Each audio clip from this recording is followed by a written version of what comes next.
One of Qatar's greatest exports, in my opinion, is our local airline, Qatar Airways. It's been proudly carrying our name around the world. It currently travels over 140 destinations worldwide, and it's helped turn Hamad International Airport into the transit hub that it is today, with over 30 million passengers going through it every year.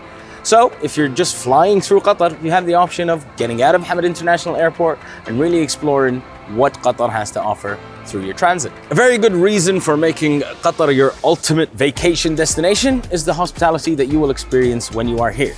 Let's take a closer look at Qatar today. The population of Qatar is around 3 million people, and most of the people reside in Doha or in the surrounding areas of the capital. Interestingly though, within this population, my people, Qataris, are less than 10% of the population, with the rest being expatriates from all over the world. So you are indeed in a very culturally vibrant country. My country is led by the Emir of Qatar, His Highness Sheikh Tamim bin Hamad Al Thani. You might remember earlier in this course I told you that the first ruler of Qatar was also from the Al Thani family, and this relational line remains in power today. Since Qatar's inception, the national language here has been Arabic. But it's okay. If you don't understand Arabic, you'll be fine. You'll get by just as easy if you can speak English, because most of the people in Qatar speak English. Qatar is a Muslim country. There is a holy month of Ramadan, which is a time for spiritual introspection for us. During Ramadan, we fast during the daylight hours, so from sunrise to sunset. We do not eat or drink anything, and it's a way to connect and have more empathy for the less fortunate. For those who don't fast, it's okay, don't worry, you can still eat during the day, but out of the view of the public. People are fasting, and out of respect for their practices, we shouldn't eat in front of them. And Ramadan changes every year, so it's a good idea to check whether when you're visiting Qatar, it's Ramadan or not, because working hours change during this month. There's less working hours during the day to make time for people to practice their spirituality during the month. But the dynamic of the whole country changes. So don't think that because it's Ramadan, you cannot visit Doha. I think it's a unique time to experience a different culture, because the city comes alive at night during the holy month of Ramadan. And while you're here exploring Doha, you might notice that we do our best to blend modern and contemporary influences with our traditional roots. Remember earlier when we showed you in this course that pearl diving was a very important pillar of the Qatari economy at one point? Well, we're very proud of our heritage and hard work. If we look at the Pearl Qatar from above, it was purposefully designed to look like a string of pearls to celebrate this history.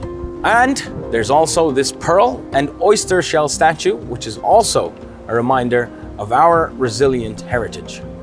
As a country, we do love art, and the streets around Doha are basically like an open-air gallery. There are sculptures that are filling our streets, and they're designed by some of the most renowned artists around the world. There's art around here everywhere you can see, even in the middle of the desert, where you can go and see Richard Serra's East meets West. And this art movement here in Qatar is led by Qatar Museums as part of its vision to help develop an innovative, creative, and culturally empathetic nation.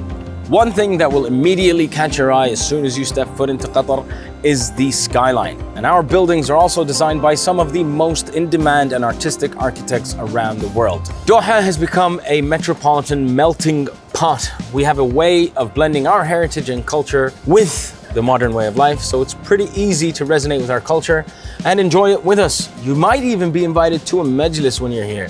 Majlises are designed to be a cultural and social space where families, neighbors, friends, and communities come together. It's a welcoming place for everyone. And a key thing to know is that if you get invited, you must respect that invitation. We find it very, very offensive if you reject our invitation, but we are also very considerate if you have more things to do when you're here and your time doesn't permit. But to really get a feel of what Qataris are like, it all goes down in the majlis.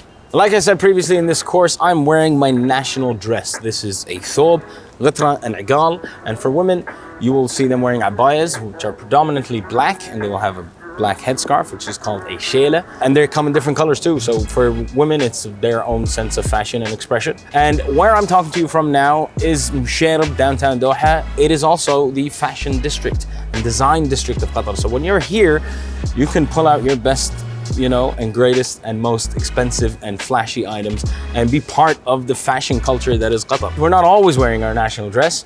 And when we're not, we're known to be, quite fashionable and up with the trends. Down with it. I got like 12 Yeezys. I don't. I'm lying. I have 2. You might be asking yourself before you visit Qatar, am I expected to wear national attire too? Am I expected to wear a thobe or a abaya? Not at all. And if you want to experience it, by all means, go ahead.